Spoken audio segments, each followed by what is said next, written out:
kali ini aku mau jelasin sebuah proyek putar yang aku buat untuk mengelola data mahasiswa. Di aplikasi ini, kita bisa login, daftar, tambah data mahasiswa, edit data, sampai menghapus data. Semua prosesnya sudah terhubung dengan API, jadi datanya real dan dinamis. Yuk langsung kita bahas satu-satu. Halaman ini adalah halaman form mahasiswa yang dibuat menggunakan Stateful Widget. Karena kita butuh menangani input pengguna yang berubah-ubah. Di bagian atas ada import beberapa package penting seperti material untuk tampilan, easy loading untuk animasi loading, HTTP untuk mengirim data ke API, dan INTL untuk memformat tanggal. Di dalam state ada beberapa controller untuk menampung nilai input, yaitu nama, NIM, tanggal lahir, dan program study, yang defaultnya langsung di-set ke SI. Pada tampilan, kita gunakan scaffold dengan app bar bertuliskan tanpa mahasiswa. Lalu seluruh input kita bungkus dengan form, mulai dari text form file untuk nama dan NIM lengkap dengan validasinya supaya tidak boleh kosong. Untuk program studi terdapat dropdown yang isinya 3 pilihan, sistem informasi, teknik informatika, dan sistem komputer. Dan ketika user memilih salah satu, nilainya langsung disimpan ke controller. Pada bagian tanggal lahir, ketika file ditekan, aplikasi membuka data picker sehingga user bisa memilih tanggal dari kalender. Lalu hasilnya otomatis diformat menjadi YYMMDD. Setelah itu ada tombol simpan yang ketika ditekan akan mengecek validasi form menampilkan loading. Lalu mengirim data ke server menggunakan metode post ke URL API mahasiswa. Data yang dikirim meliputi nama, NIM, tanggal lahir, dan program studi. Jika respon dari server berhasil atau statusnya 201, aplikasi menampilkan pesan sukses dan kembali ke halaman sebelumnya. Tapi kalau gagal, aplikasi menampilkan pesan error dari API. Jadi secara keseluruhan, halaman ini digunakan untuk menginput data mahasiswa, kemudian mengirimkannya langsung ke API untuk disimpan. Halaman selanjutnya adalah halaman data mahasiswa yang digunakan untuk menampilkan seluruh data mahasiswa yang diambil dari API. Pada bagian atas, kita import beberapa package seperti material untuk tampilan, HTTP untuk mengambil data dari server, JSON decode untuk membaca data JSON, dan easy loading untuk menampilkan loading. Karena halaman ini butuh mengambil data saat pertama kali dibuka, kita pakai Stateful Widget. Dan di dalam ini state, kita langsung memanggil fungsi getData agar data mahasiswa langsung muncul. Fungsi getData melakukan request get data ke URL API mahasiswa. Kemudian hasil responnya didecode dan dimasukkan ke variabel list data. Lalu UI otomatis diperbarui setiap kali data dimuat. Aplikasi juga menampilkan loading. Pada tampilan build, kita gunakan scaffold dengan app bar berjudul data mahasiswa dan diisi halaman menggunakan list view builder untuk menampilkan daftar mahasiswa secara dinamis sesuai jumlah data di API. Tiap item ditampilkan dengan style berisi foto mahasiswa di bagian kiri, lalu ada nama dan NIM di bagian tengah. Kalau item ditekan, aplikasi akan berpindah ke halaman detail mahasiswa sambil membawa data mahasiswa tersebut. Di bagian kanan, setiap item ada 2 tombol, delete dan edit. Tombol delete mengirim request delete ke API sesuai ID mahasiswa tersebut. Kalau proses berhasil, aplikasi menampilkan pesan sukses dan memuat ulang data. Kalau gagal, aplikasi menampilkan pesan error dari server. Sedangkan tombol edit akan membawa pengguna ke halaman edit mahasiswa. Dan setelah proses edit selesai, data pada halaman ini otomatis diperbarui kembali. Secara keseluruhan, halaman ini berfungsi sebagai pusat data mahasiswa, tempat pengguna bisa melihat daftar mahasiswa, membuka detail, menghapus data atau mengedit data langsung dari AI. Lanjut ke halaman edit mahasiswa yang digunakan untuk mengubah data mahasiswa yang sudah ada. Saat halaman dibuka, data mahasiswa dikirim lewat arguments, lalu otomatis dimasukkan ke dalam setiap text editing controller, sehingga form langsung terisi dengan data lama. Tampilan form terdiri dari 4 input, nama, name, program studi, dan tanggal lahir. Semuanya memakai validator sederhana supaya tidak boleh kosong. Untuk program studi, ada drop-down pilihan jurusan. Ketika dipilih, nilai program studi langsung diperbarui. Khusus tanggal lahir, pengguna memilih tanggal melalui show data picker, lalu tanggalnya otomatis diformat menjadi YYYYMMDD.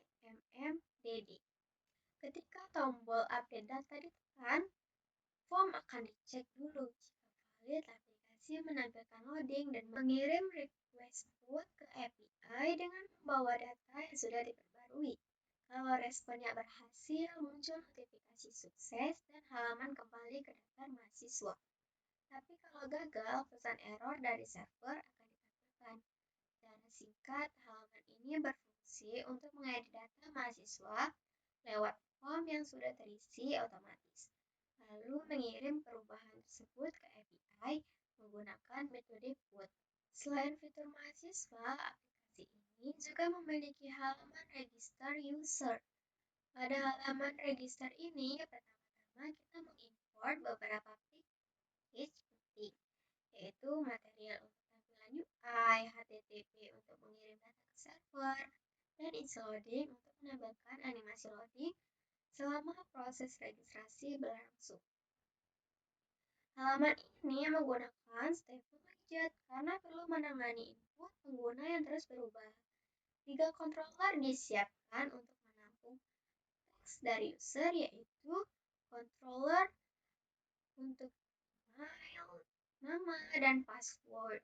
Tampilan utama dibangun menggunakan scaffold dengan APP bar bertuliskan pendaftaran user.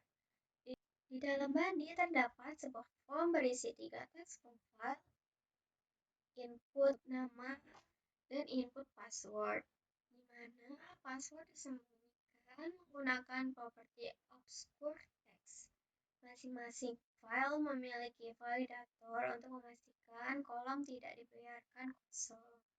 Jika ada yang belum diisi, pesan error akan muncul otomatis. Jika tombol daftar ditekan, aplikasi akan menjalankan beberapa langkah memvalidasi form, menampilkan loading, lalu mengirim data ke endpoint API, API, register menggunakan metode post. Data yang dikirim berisi email, name, dan password.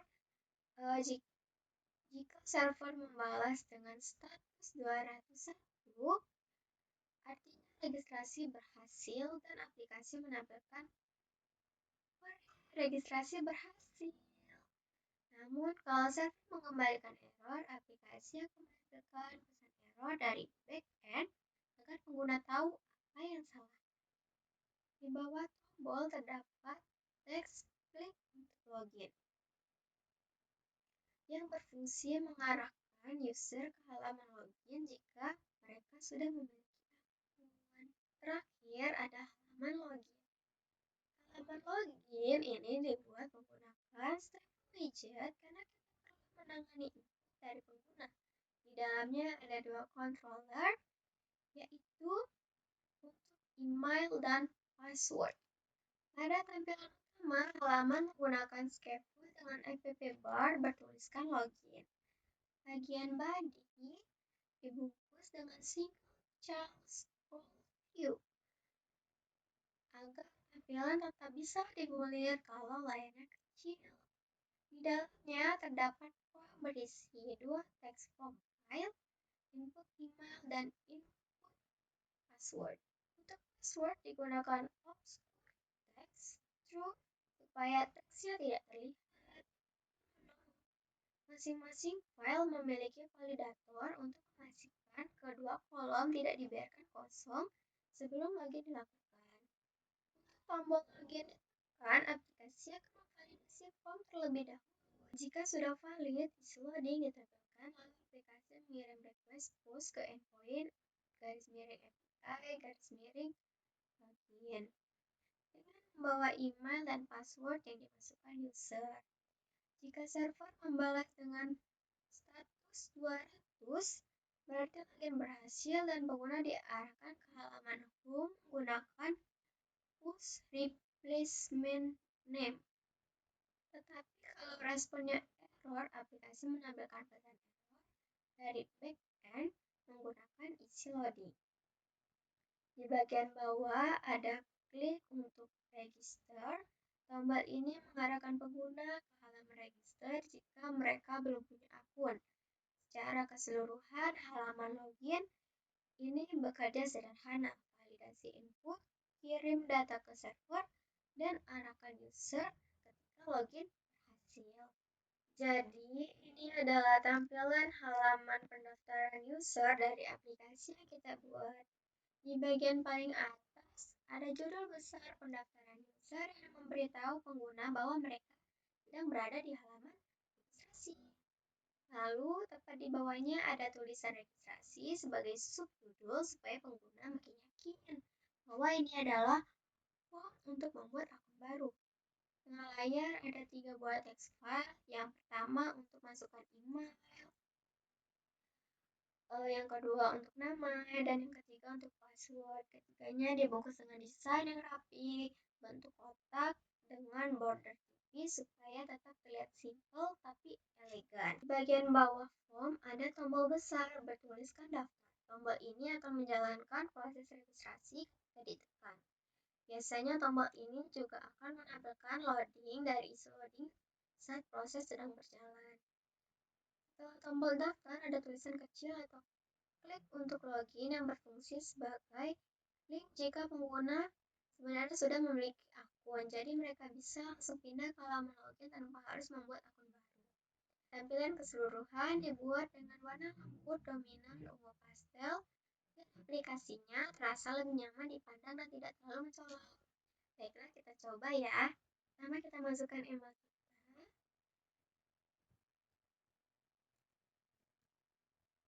Terus kita masukkan nama kita sendiri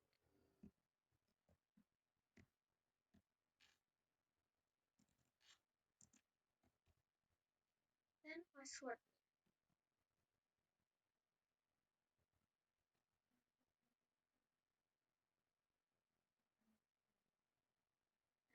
Kalau sudah ada bertulisan registrasi berhasil, berarti tandanya kita sudah berhasil register.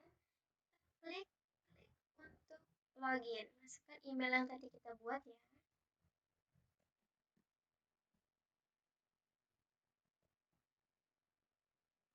Dan password. Dan kita login. Lalu kita bisa tambah mahasiswa. Kita masukkan kita masukkan ya nama kita.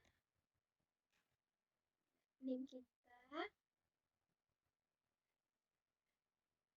Ini kita bisa pilih program studi kita, pilih program sisa informasi dan tanggal lahir kita.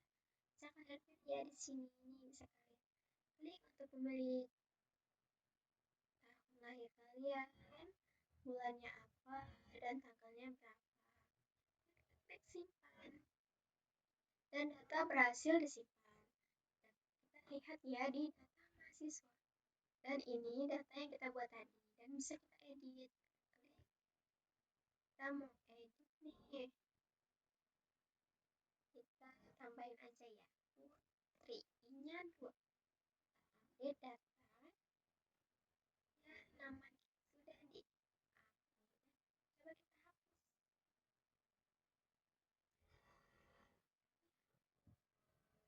Itu keseluruhan fitur aplikasinya, mulai dari login, registrasi, lihat data, tambah edit, sampai tampilannya. Semua sudah saling terhubung dan berjalan sesuai fungsinya. Semoga penjelasan ini membantu dan bisa jadi referensi buat proyek kalian. Terima kasih sudah mengikuti sampai akhir.